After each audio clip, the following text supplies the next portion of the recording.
He blamed me for the one mistake I tried to stop. What Martin Hale didn't know was that I had already built the case that would end him. Every email, every timestamp, every warning he ignored. I kept it all. And when he made me his scapegoat in front of cameras and executives, he triggered something he should have seen coming. This wasn't just about clearing my name anymore. This was about making sure the truth buried him before he could bury anyone else. The boardroom was packed when Martin slammed the report onto the glass table. The sound cracked through the silence like a gunshot. $9 million. His voice rose with each word. Lost. Because of you. Every face in the room turned toward me. I felt my cheeks burn, my throat tighten. The cameras were rolling for internal PR, capturing every second of my humiliation. Martin's eyes gleamed with something close to satisfaction. He leaned forward, hands flat on the table. Erin Walker made the call that cost us this deal. She ignored protocol. She acted alone. I opened my mouth, but nothing came out. My mind was screaming one thought over and over. I warned you. 2 months ago, I warned you about this exact risk. But nobody in that room remembered. Or maybe they just didn't care. The executives looked away. The CFO studied his phone. Martin straightened his tie and smiled for the camera. We're taking immediate action, he said. Then he pointed at me. Effective now, you're done here. The room stayed silent as security stepped toward my chair. I stood slowly, legs shaking, and walked out. But in my bag, tucked between notebooks and an old receipt, was a USB drive. On it was every email, every warning, every piece of proof that Martin Hale had just made the biggest mistake of his career. 2 months earlier, I sat at my desk under the flicker of fluorescent lights, staring at numbers that didn't add up. It was nearly midnight. The office was empty except for the hum of the server room down the hall. I ran the projections again, then a third time. Every model pointed to the same conclusion. If we moved forward with the Caldwell contract without adjusting the risk parameters, we'd lose millions. Maybe more. I drafted a risk assessment, 23 pages of data, charts, and recommendations. My hands shook as I typed the subject line. Urgent, risk analysis for Caldwell project, action required. I attached the PDF and hit send at 12:47 a.m. The recipients, Martin Hale, CEO, and the CFO, Preston Boyd. I waited for a response. 3 days later, Martin replied with one line. Overly cautious. We're proceeding as planned. Preston didn't respond at all. I printed a copy of the email chain and tucked it into my desk drawer. Something told me I'd need it. That night, I went home and stared at the ceiling, wondering if I'd done enough. I'd followed protocol. I'd warned them. But as I replayed Martin's dismissive tone, a knot formed in my stomach. This wasn't about being right. It was about being heard. And I wasn't. Martin Hale had a way of filling a room. Not with presence exactly, but with noise. He told stories about closing impossible deals, laughed too loud at his own jokes, and name-dropped investors like they were old friends. People loved him for it, or they pretended to. He promoted loyalty over competence. If you questioned him, you were labeled difficult. If you agreed, you got the corner office. I'd watched it happen for 3 years. Good analysts pushed out. Yes men elevated. Martin didn't want a team. He wanted an audience. I kept my head down, did my work, and stayed quiet. That's how I survived. But survival, I learned, wasn't the same as safety. Martin's obsession with image made him reckless. He launched flashy campaigns, promised investors aggressive returns, and dismissed anyone who suggested caution. I respected him once. When I first started, I thought his confidence meant competence. But over time, respect curdled into unease. The Caldwell deal was his pet project. He talked about it at every all-hands meeting, hyped it to the board, even teased it in press releases. When I sent that risk assessment, I wasn't trying to stop him. I was trying to save him. But Martin didn't want to be saved. He wanted to be right. And when the numbers collapsed, he needed someone to blame. That someone was always going to be me. After the boardroom humiliation, I sat in my car in the parking garage, hands gripping the steering wheel. My phone buzzed with messages from coworkers. Some sympathetic, most silent. I opened my laptop and logged into the company server from my phone's hotspot. I navigated to the shared drive where I'd uploaded my original risk report. The folder was still there, but the file was gone, deleted, I stared at the screen, pulse quickening. Someone had scrubbed it. I checked the version history. No record of my upload. No timestamp. Nothing. They'd erased me. I opened my sent emails and found the original message I'd sent to Martin in Preston. The email was still there, dated 2 months ago, timestamped 12:47 a.m. But when I clicked the attachment link, it returned an error. File not found. My stomach twisted. This wasn't an accident. Someone had covered tracks. Probably Preston, maybe Martin himself. They knew I had proof, and they tried to bury it. But what they didn't know was that I'd kept backups. Always. I pulled the USB drive from my bag and plugged it into my laptop. The files loaded instantly. Every chart, every warning, every recommendation I'd made. All of it dated, signed, and undeniable. I smiled faintly in the dim light of the garage. They thought they'd silence me, but they'd just given me a reason to speak louder. Security walked me to my desk under the watch of silent coworkers. I could feel their eyes on me, but no one spoke. I packed my things slowly. A coffee mug, a framed photo of my parents, a notebook filled with meeting notes. One of the younger analysts, Maya Torres, hovered near the printer. As I passed, she whispered without looking at me, "He's making you the fall guy." I nodded once, kept walking. Outside, the rain started just as I reached my car. I sat in the driver's seat, staring at the building through fogged windows. My chest ached, not from anger, but from betrayal. I'd given this company 3 years of my life. Late nights, missed dinners, weekends buried in spreadsheets. And this was how it ended, with cameras rolling and a CEO's lies. I clutched the USB drive in my hand, feeling its weight. It was small, plastic, insignificant, but it held everything. Every email, every warning, every piece of proof that Martin Hale had ignored me, dismissed me, and then blamed me for his own failure. I didn't know what I'd do with it yet, but as I drove home through the rain, one thought kept circling. He made a mistake, and I was going to make sure he paid for it. At home, I collapsed onto the couch, still in my damp clothes. My apartment felt too quiet. I replayed the meeting in my head. Martin's smirk, the executives looking away, the cameras capturing my humiliation. I wanted to scream, to cry, to throw something. But instead, I opened my laptop.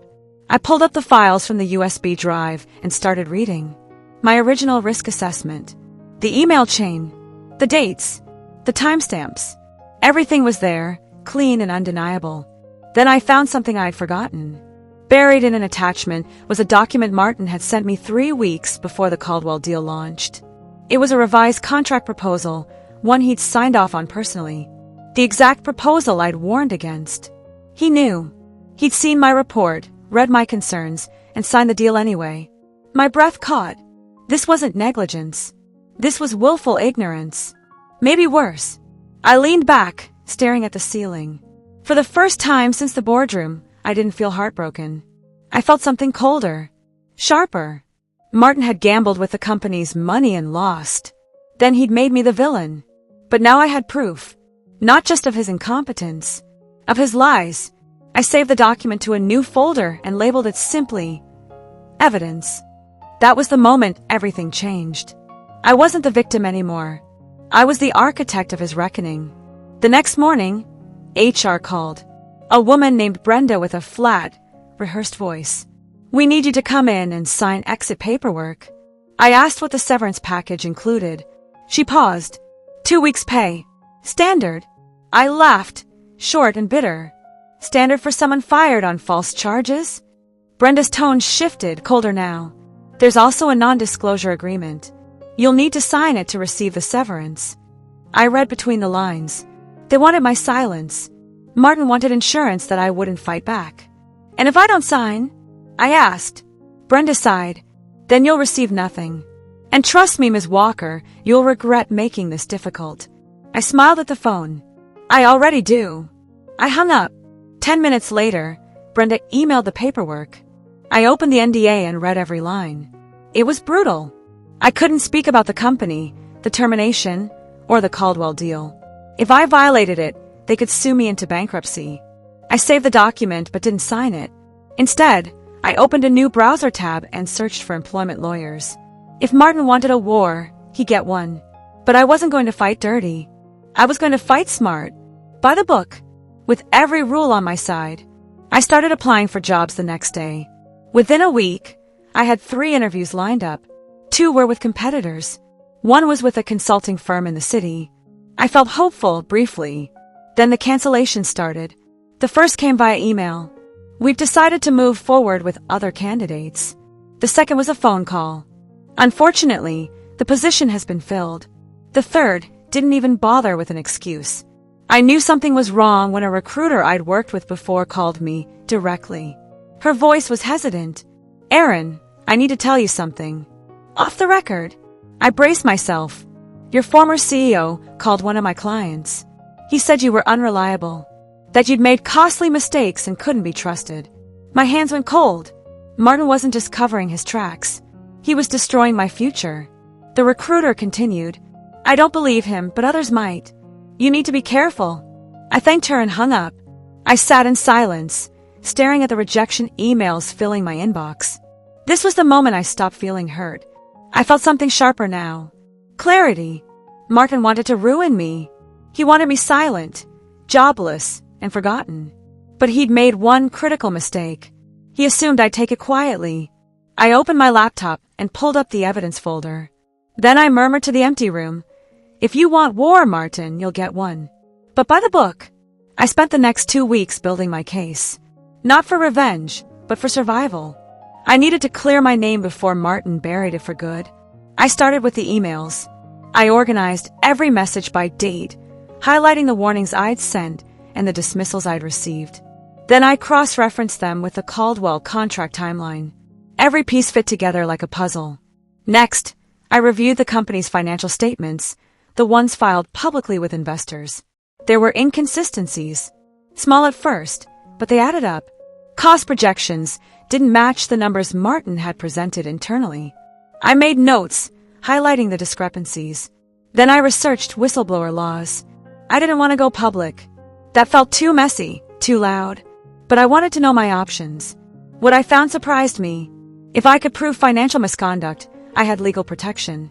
Martin couldn't retaliate further without risking a lawsuit. I saved everything to an encrypted cloud drive, then backed it up on 2 separate USB drives. One I kept at home. The other I mailed to my parents with a note. "Don't open this unless I ask." I wasn't planning to use it yet, but the groundwork was laid. And for the first time in weeks, I felt something close to control. Martin thought he'd won, but I was just getting started. 3 weeks after my termination, my phone buzzed with a message from an unknown number. "It's Maya. Don't reply to this. Check your encrypted app." I opened the app we'd used once for a work project. A new message waited. "They're covering it up. Martin altered your report before showing it to the board." I have proof. My heart pounded. I typed quickly. "Can you send it?" Minutes passed. Then a file appeared. It was an internal memo, dated 1 week after I'd sent my original risk assessment. The subject line read, "Revised Risk Analysis, Caldwell Project." I opened it. The document looked like mine. Same format, same charts. But the conclusions had been changed. Where I'd recommended caution, the revised version said, "Proceed as planned." Where I'd flagged financial risks, it now read, "Minimal exposure." At the bottom, my name was still listed as the author. But I hadn't written this. Martin had. He'd taken my work, twisted it to support his narrative, and presented it to the board as my approval. Then, when the deal collapsed, he blamed me for the very recommendations he'd fabricated. I stared at the screen, hands shaking. This wasn't just negligence. This was fraud. I saved the file and replied to Maya, "Thank you. Stay safe." She didn't respond. But she didn't need to. I finally had the smoking gun. A week later, I got a call from a company I didn't recognize. Brenmark Industries. The voice on the other end was calm, professional. "Ms. Walker, we've heard about your situation. We're impressed by your work history and would like to discuss a consulting opportunity." I was skeptical. What kind of opportunity?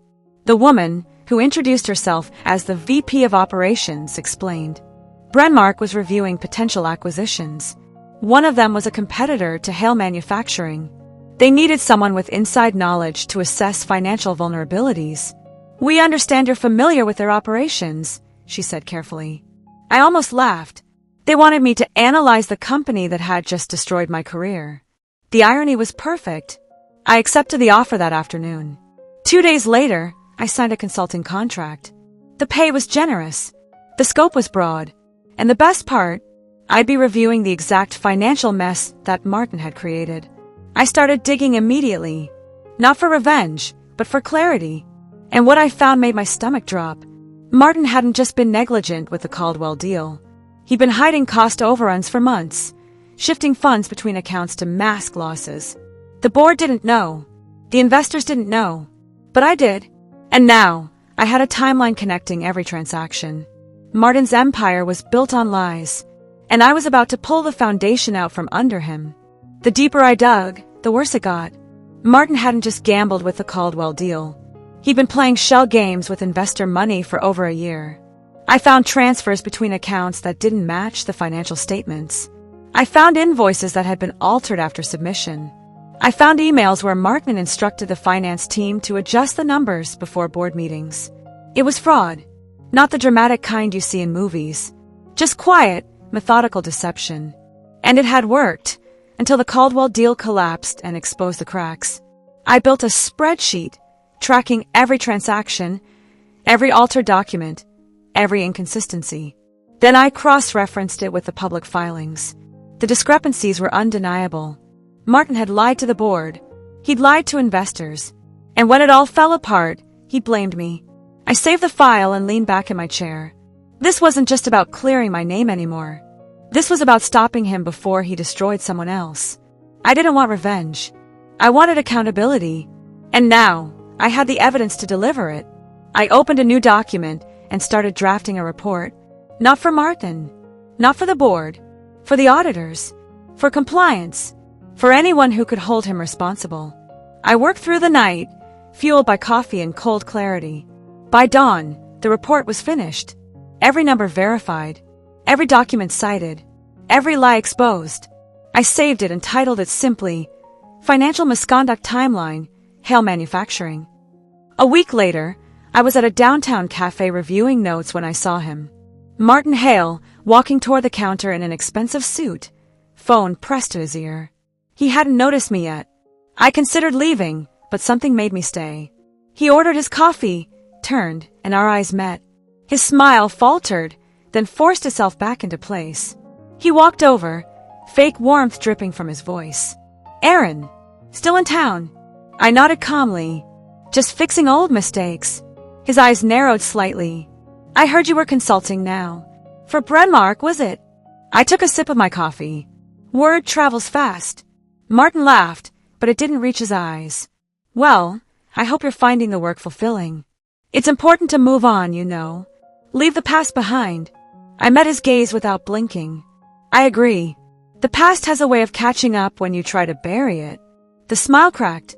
For a moment, Martin looked uncertain. Then he recovered, muttered something about a meeting, and left quickly. I watched him walk away, shoulders tense, phone already back at his ear. He was rattled. Good. That was the first time we'd spoken since my termination. And the first time he realized I wasn't going quietly. Whatever confidence he'd had before, it was cracking now. And I hadn't even started yet. 2 days later, Maya messaged me again. "Someone wants to talk to you. Junior accountant." He's scared. I agreed to meet him at a park outside the city. His name was Colin Park, mid-20s, nervous energy radiating off him. He wouldn't sit down, just paced near a bench while I waited. "I don't know if I should be doing this," he said, glancing around. I kept my voice calm. "You're safe. Whatever you tell me stays confidential." He exhaled shakily. I saw the invoices, the ones Martin used to report the Caldwell losses. They were forged. My pulse quickened. Forged how? Colin pulled out his phone and showed me photos. Invoices with altered dates, inflated costs, fabricated vendor names. He needed the losses to look bigger than they were, to justify blaming you. So he had finance create fake documentation. I stared at the screen, my hands steady but my mind racing. This was it. Not just negligence. Not just fraud. This was evidence of deliberate falsification. I looked at Colin. Will you give a statement? In writing. He hesitated, then nodded. But I can't do it publicly. I'll lose my job. I promised him anonymity and took his contact information. That night, I drafted his statement based on our conversation and sent it to him for approval. He signed it digitally and returned it within an hour. Now I had witnesses. Now I had documentation. Now I had everything I needed to bury Martin Hale. A week later, the company announced a major investor presentation. Martin would be speaking, along with the board, to restore confidence after the Caldwell losses. The event was scheduled for exactly 4 weeks out. Maya sent me the internal memo with a single line of commentary. He's trying to save face. I read the memo carefully. Martin planned to present a recovery plan, announce new partnerships, and reassure investors that the company was stable. It was a performance, a distraction, a lie. I smiled faintly at my screen. 4 weeks. That gave me a deadline, a target. I opened my evidence folder and started organizing everything into a final report. Every email, every altered document, every witness statement, every timeline. I worked methodically, cross-referencing dates, citing sources, attaching exhibits. The report grew to 47 pages. I read it 3 times, checking for errors, tightening the language, making sure every claim was irrefutable. Then I added one final section, a summary of recommended actions for the board, including an independent audit and a formal investigation into financial misconduct. I saved the file and labeled it Whistleblower Report, Hale Manufacturing Financial Misconduct. Then I leaned back and exhaled slowly. For the first time in months, I felt calm. Not angry, not scared, just ready. Martin had set his stage, but I was about to pull the curtain down. And the timing? Perfect. I didn't rush. I filed the whistleblower report through legal channels, following every protocol, every guideline. I sent copies to the company's compliance officer, the external auditing firm, and the board's legal counsel. I included a cover letter explaining my termination, the retaliation, and the evidence I'd gathered. I didn't ask for my job back. I didn't ask for money. I asked for one thing, an independent investigation. The email went out at 9:15 a.m. on a Tuesday. I sent it from my encrypted account, using a secure server. Then I waited. For 3 days, nothing happened. No response. No acknowledgement. I started to wonder if they'd ignored it. Then, on the 4th day, I got a call from an unknown number. It was the head of the auditing firm. Her voice was professional but urgent. Ms. Walker, we've received your report. We're taking it very seriously. We'll need to verify the documents, but based on our initial review, we believe there's sufficient cause for an investigation. I thanked her and hung up. Then I sat in silence, staring at my hands. It was done. The report was in motion. The truth was out there. And for the first time since the boardroom, I slept peacefully. Not because I knew what would happen next, but because I'd done everything right. By the book, with integrity. And now the system would decide. But deep down I knew. Martin's time was running out. Rumors started spreading within a week. Maya kept me updated through encrypted messages. Compliance is asking questions. People are being interviewed. Martin's panicking. He thinks someone's trying to sabotage him. I almost laughed at that. Sabotage. As if the truth needed help destroying him. The board called emergency meetings. The auditors requested documents Martin couldn't produce. People started whispering in hallways, wondering what was happening. Martin tried to control the narrative. He sent a company-wide email about external pressures and competitive jealousy. He blamed unnamed rivals for spreading lies, but the board wasn't listening anymore. They'd seen the evidence. They knew something was wrong. And the more Martin tried to deflect, the guiltier he looked. One afternoon, Maya sent me a photo. It was Martin in his office, pacing, phone pressed to his ear, face flushed. The caption read, "He's terrified." I stared at the image for a long moment. I didn't feel victorious. I felt something quieter. Justice wasn't loud. It wasn't dramatic. It was just time catching up with lies. And Martin was finally running out of places to hide. The investor presentation was 2 weeks away. But I doubted it would happen. The walls were closing in, and I was just waiting for them to collapse. Then Martin made his biggest mistake. He sent threatening emails. Not to me. To Maya. To Colin. To anyone he suspected of leaking information. Stay loyal, one email read. Remember who pays your salary. Another was more direct. If I find out you've been talking, there will be consequences. Maya forwarded them to me immediately. So did Colin. I read them carefully, then added them to my evidence file. This was retaliation. Documented. Timestamped. Undeniable retaliation. It was also illegal. I forwarded the emails to the auditing firm with a brief note. Further evidence of misconduct and intimidation. They responded within hours. Thank you. This supports our findings. The board's patience was breaking. I could feel it, even from the outside. Martin's desperation was making everything worse. He wasn't just guilty. He was proving it with every move. 2 days later, the board suspended Martin pending the investigation. The announcement was brief, clinical. Martin Hale has been placed on administrative leave while we review internal financial matters. No explanation. No defense. Just silence. Maya sent me the news with 3 words. It's happening. I stared at the message, feeling something settle in my chest. Not triumph. Not satisfaction. Just closure. The truth was finally louder than the lies. And Martin Hale was finally facing consequences. I spent the weekend reviewing my work for Brenmark. The analysis was clean, thorough, transparent. Everything Martin's leadership wasn't.